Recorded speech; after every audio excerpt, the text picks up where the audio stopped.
Koulikoro est une ville située au Mali, sur les rives du fleuve Niger, se trouvant à environ 60 km au nord-est de Bamako. La ville est historiquement importante en raison de sa position stratégique sur le long du Niger, qui en fait un centre commercial et un point de départ pour les transports fluviaux, ainsi que pour ses sites et monuments historiques. Quelques monuments à Koulikoro ici, voilà, quelques monuments. Il y a le monument de l'indépendance qui a été construit sous l'initiative du président Alpha Oumar Konaré. Voilà, donc ça c'est en honneur aux combattants de l'indépendance, ceux qui se sont sacrifiés pour que le Mali soit indépendant. Donc ça c'est le monument de l'indépendance.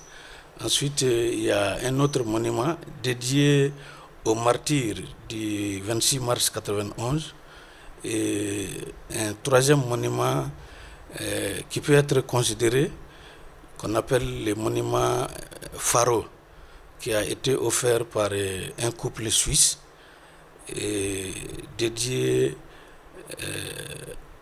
à Faro, qui est une croyance populaire importante pour la ville de Koulikoro.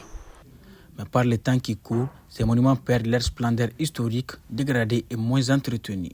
C'est la désolation pour une bonne partie de la population. Bon, je pense que ici, les monuments historiques, comme vous voyez, sont un peu mal entretenus. Certes, c'est sous la responsabilité de la mairie, mais la dégradation incombe à nous, la population. C'est nous qui affichons les choses, c'est nous qui jetons des choses dedans. C'est un peu décevant, venant de notre part, la population, et puis d'une part, la mairie aussi. Si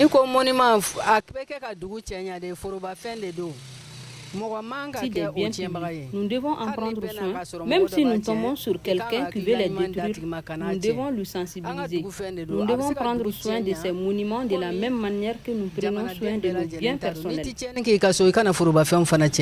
Bon, en fait, par rapport à la dégradation des monuments à Koulikoro ici, moi, personnellement, je ne vais pas indexer une seule personne par rapport à ça, quoi. Parce qu'un monument, c'est en quelque sorte c'est un patrimoine qui doit être conservé par tout le monde. Et tout le monde doit y s'intéresser pour que la dégradation cesse. Parce que avant tout, quand vous regardez un peu le monument même, c'est un espace public. En réponse à la non prise en charge de ces monuments, l'hôte de ville ainsi que la population sont pointés du doigt comme tous des fautifs. Bon, les mesures de protection, ça c'est je crois que c'est les autorités communales, voilà, qui doivent mettre un mécanisme pour protéger ces monuments. Et nous pouvons, en tant que chargés de la culture, nous pouvons collaborer, nous pouvons les conseiller.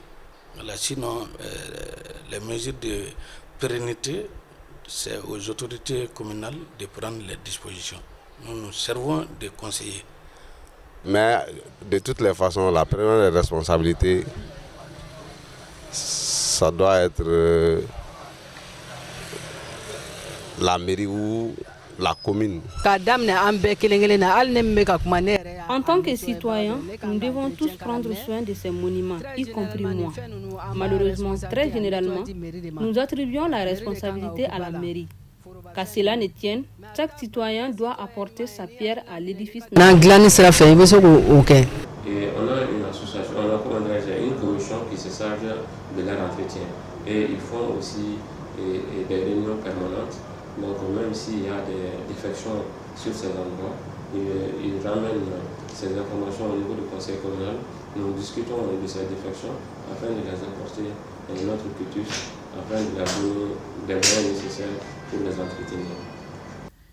Bien qu'il soit historique et significatif, la dégradation et la non prise en charge de ces monuments sautent à l'œil dès les premiers regards. Maintenant, il n'y a pas suffisamment d'entretien à ce niveau, puisqu'on avait un petit problème financier. Nous, à notre niveau, nous manquons de recettes. Mais il y a un mois de cela, les activités ont repris. Donc, après la reprise de ces activités, nous comptons vraiment badigeonner l'endroit pour que ça soit aussi très visible pour la population de Koulikoro. Les monuments sont le patrimoine historique de tout un pays. Ils rappellent à la fois les moments douloureux et glorieux de notre histoire. Si l'histoire demeure incontournable dans la construction d'un pays, il n'y a pas deux options. L'urgence, c'est de préserver et respecter ces monuments et sites de la ville de Koulikoro.